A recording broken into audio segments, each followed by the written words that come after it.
The Maldives. I'm a long, long way from Peoria, or Poughkeepsie, or anywhere else in America for that matter. I've been around the block enough to know that I shouldn't expect all the trappings of home when I arrive in an exotic place. And this is one of those places. The diving is what lured me to the Maldives in the first place, quite arguably some of the finest in the world. Their coral reefs are weapons grade, packed with a psychedelic army of fish straight out of a Jimi Hendrix riff. I had also been seduced by stories of dancing mantas at a place called Hanafaru Bay. But the immigration form I'm handed prior to landing brings me back to reality, and like a bad joke, lists all the things the government considers contraband. There's obvious stuff like narcotics and weapons, but also alcohol, pornography, even pork. You can tell a lot about a country from its customs forms, and it looked like it was about to get real. Was this the kind of place I wanted to spend a dive vacation? How was I going to enjoy myself? And more importantly, what the hell was I going to do without bacon? But seriously, as the host of a TV show that focuses on beverages, and one who enjoys a good happy hour now and then, I knew I was going to have to get creative, very creative, if I was going to find a good cocktail. Sure, garden variety booze is available in the resorts and on dive boats, but what did the locals drink to tickle their fancy? There's nothing like a cold brew at the end of a dive day, and in this devoutly Muslim country that follows Sharia law, I knew it would be a challenge. Looks like I was on a quest to quench my thirst. Now this has no ra in it. This no ra. No ra. Right? No ra. So it does have ra. This is juice. Coconut juice. We will never know the truth.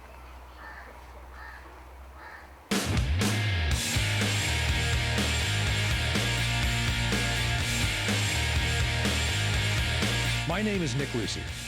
I'm a diver, and I travel the globe in search of marine encounters, adventure, and a cold beverage. Join me as we go into the drink.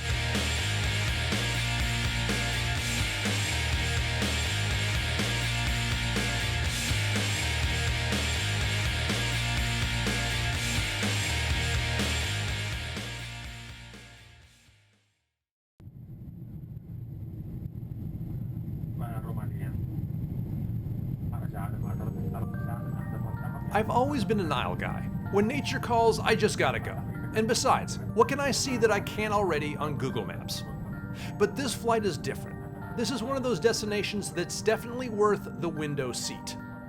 Strung out like a jade necklace on a topaz sea is the Maldives, smack dab in the middle of the Indian Ocean, half a world away from where I'm from.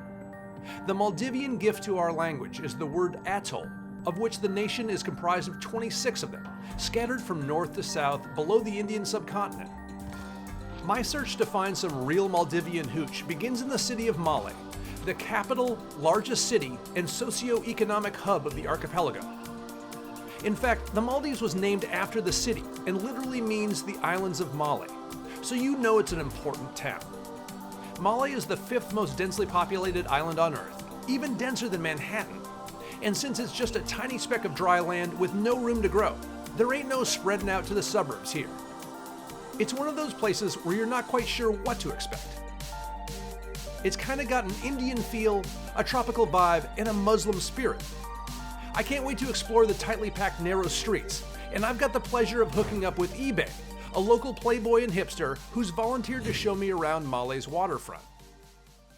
A little bit of everything here, but a lot of peppers. I'm suspecting that being so close to India, the Maldives has some spicy eats. I'm dying to try one of these peppers. I would like to buy 3 peppers.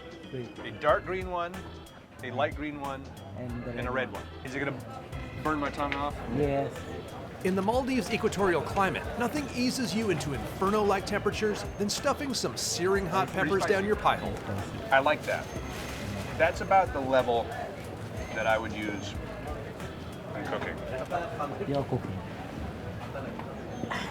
Do they sell drinks here? Hi. Oh, please, please. I'm just trying to hurt myself here. Okay, this is now. This will be obviously one step up.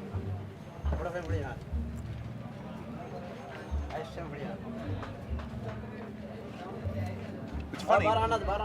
Maybe the green one primed me for it. This one didn't taste as bad. This isn't as hot to me. Okay. We're gonna go for the red one. Yes. Am I going to regret this? No. It's your choice. You just My took it. choice. Yeah. I didn't say to take. Is there a waiver that I'm gonna need to sign? Am I sweating yet? Yeah. Bottoms up.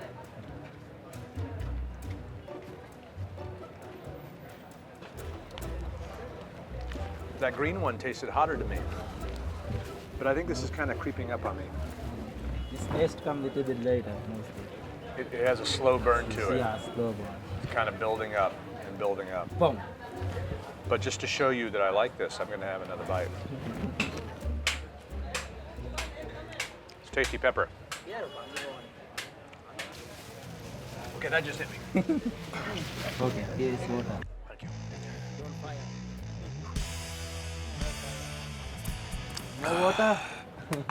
Yeah, I wouldn't want to have to clean my bathroom tomorrow. After trying unsuccessfully to douse my self-inflicted burns with bottled water, the next logical step is to dive headfirst into more water, particularly the Indian Ocean.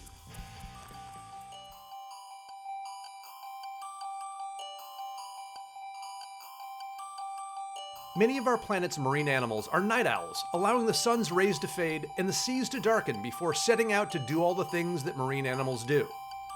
Let's just say the nighttime is the right time to make your living in the world's oceans. Now, conventional wisdom might suggest that it's a bad idea to slip into the ocean under the cover of night, seeking sharks and stingrays. But I've realized over the years that the world could use a little less conventional wisdom. Kudos to the Maldives, which became the second nation on Earth to protect sharks with a total ban on exports. This makes the Maldives' territorial waters, roughly the size of Portugal, one big shark sanctuary. The Maldives realize that sharks are worth far more alive than dead. Here, a dead shark fetches only $32 for its fins, while a live one puts more than $3,000 into the local economy.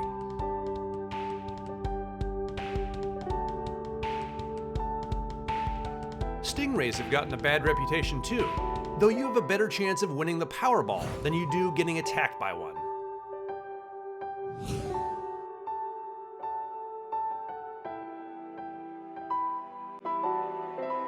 Diving with sharks and rays at night sharpens my senses. I feel more alive than ever, and surprisingly, safe from harm, just like the marine life here.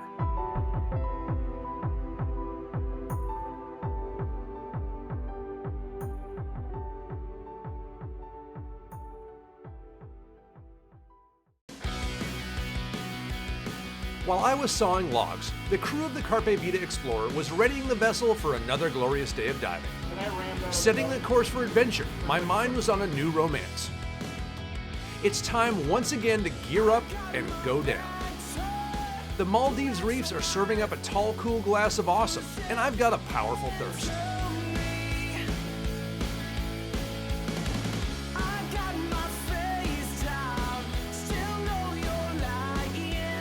One of the first things you learn when you're taught how to scuba dive is that you shouldn't do it alone. Beyond obvious safety concerns, it's an experience that's simply more fun to share with others.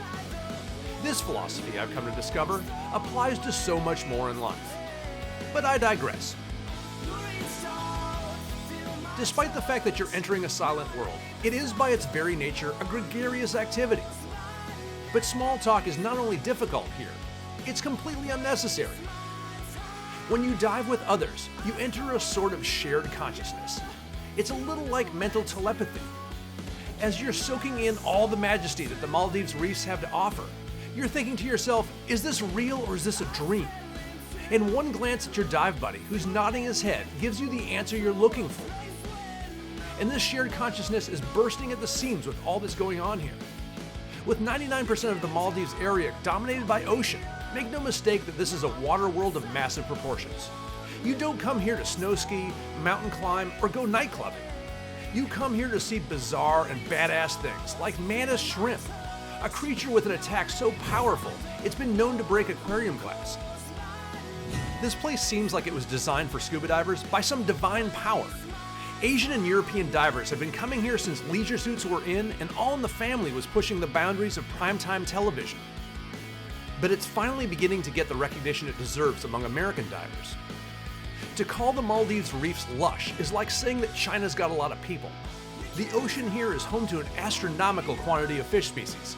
I'm like a space traveler cruising through an overwhelming universe of stars.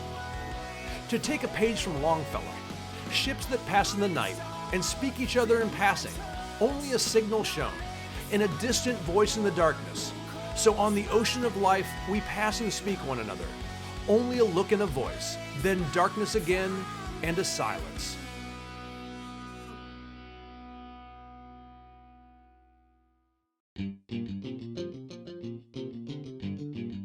I knew I was in trouble when the customs officials confiscated my duty-free liquor when I arrived in the Maldives.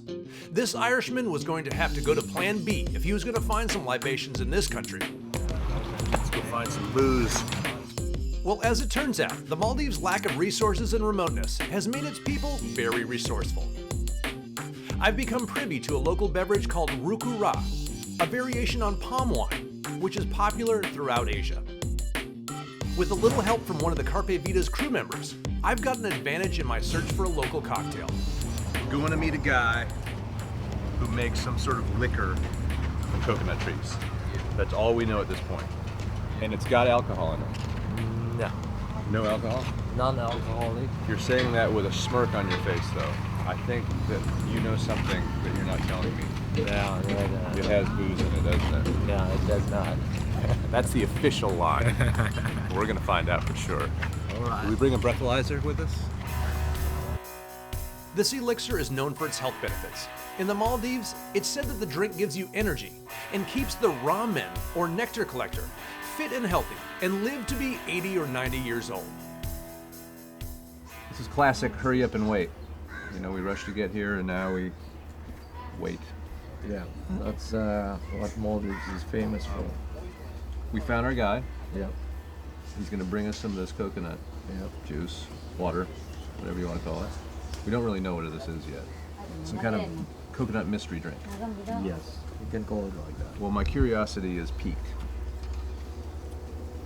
And I still think that there's probably some alcohol in it. You're not telling me the truth.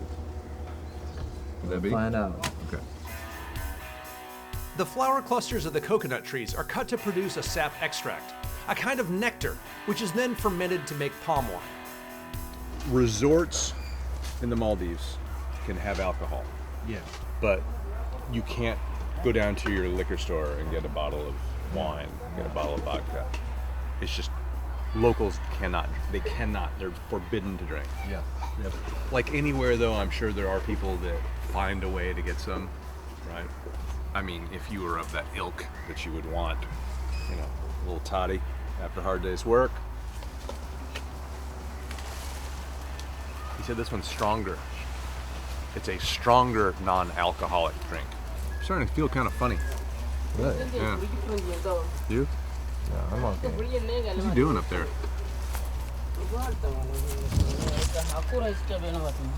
Mission accomplished. Okay, let's go taste. I'm not looking for the fountain of youth here.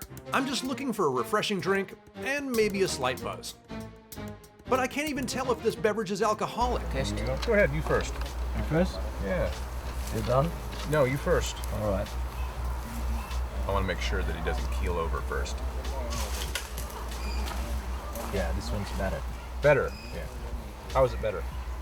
There's more taste in it.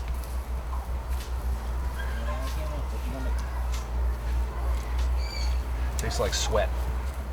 That's not. How could this possibly be different from that? I mean, they're just, you know, This is the one of me tafate. 10 yards apart.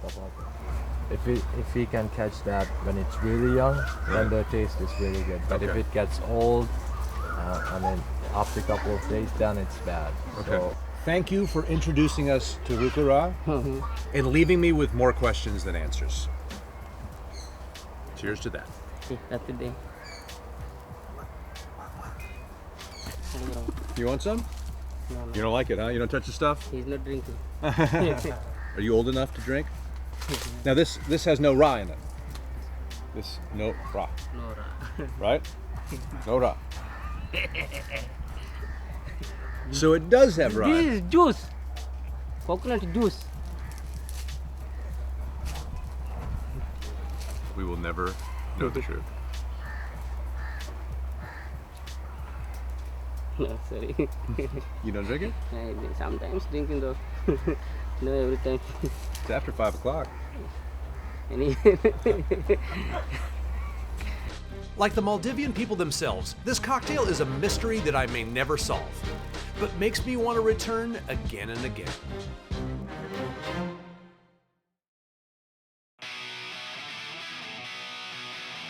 I didn't come halfway around the world to see a couple guppies. It's time to dive with the Maldives showstoppers, the oceanic manta ray. Carpe Vita's Agnes Van Linden will show me where to find them. Maldives has a lot of places for mantas. One of the places where they come for feeding is Honeyfaru Bay. Are we talking tens, hundreds, thousands? At a good day, we're talking about hundreds. Hundreds. We're starting out with 10s I'll take right hundreds. now today. I'll take hundreds. You take hundreds. Yeah. What max wingspan on these things? Are we 3 to talking 4 big ones? meters. They're So the big ones. 16, 17 feet. Wow. Big critters. Big critters, yes. I'm starting to sense a theme here. You guys have just totally abundant fish life here in the Maldives. I mean, you can't complain about fish life. No, I mean, that's why, I've been diving in several other places, but this is a place where you find a variety I've never seen before. Also, the abundance of it, it's very healthy sea life. And what makes liveaboard sea in the Maldives so good is that you can, in a trip 7 days, we can show a little bit of everything. Big, small, and everything in between, soft roll, hard roll, everything is there. So what else would you like? This is why you travel halfway around the world to get here. That is totally true. Let's do this. Let's do this. All right.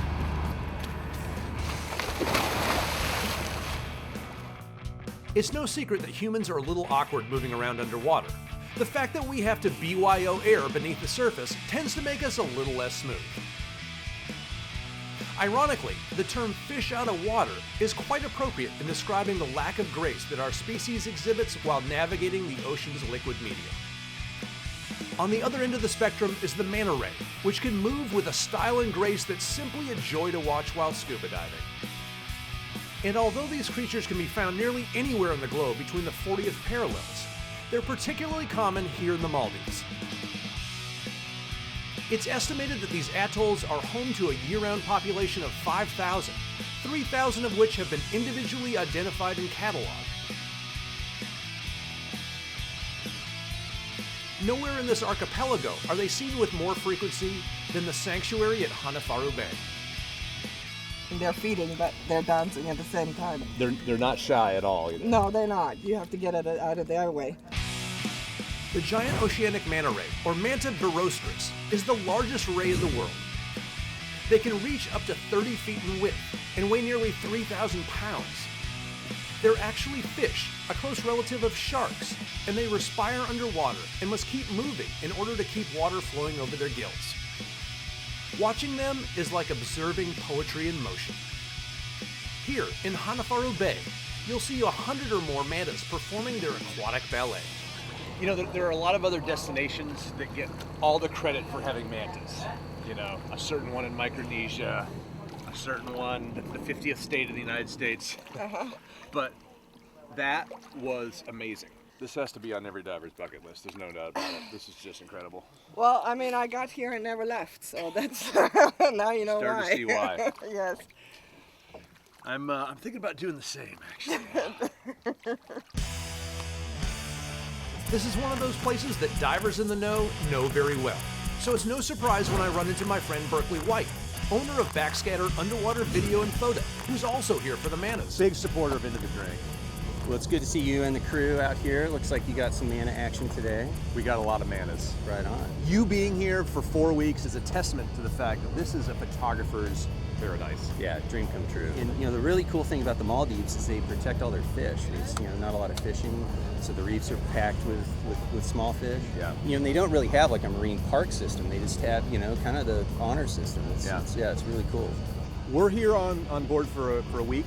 Carpe Vita Explorer. Nice. It's Really like a nice swanky boat. Yeah, I mean, this is the Donny. So imagine what the liveaboard's like. Good. Thank you for all your help as usual. I Yeah. mean, you guys always come through for us. So Right on. Backscatter. You need photo gear, photo video, anything. You need advice, tips, training. These guys Just meet us in the Maldives. Backscatter.com. You guys rock, man. Always good to see you. Like I said, scuba divers are gregarious, and it's no coincidence I ran into Berkeley here on the other side of the globe. If you want to see mannas, and a boatload of them, in warm, clear water, the Maldives is the place to be.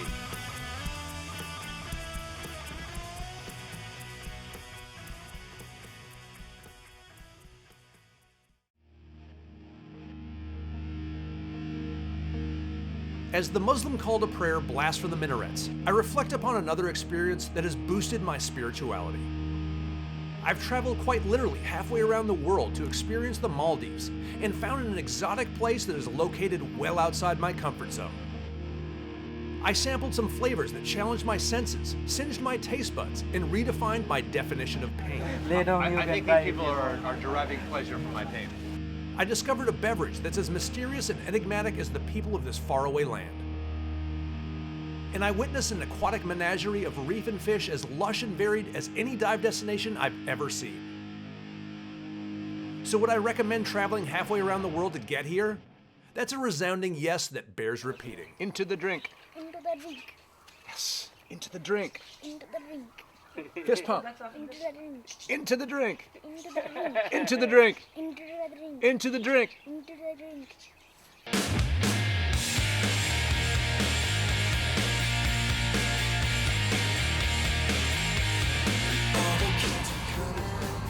No, I'm sorry. Small talk.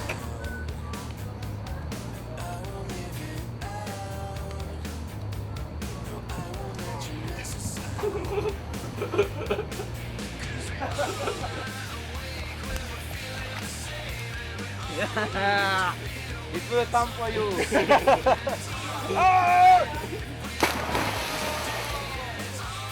Glasses and hat stayed on.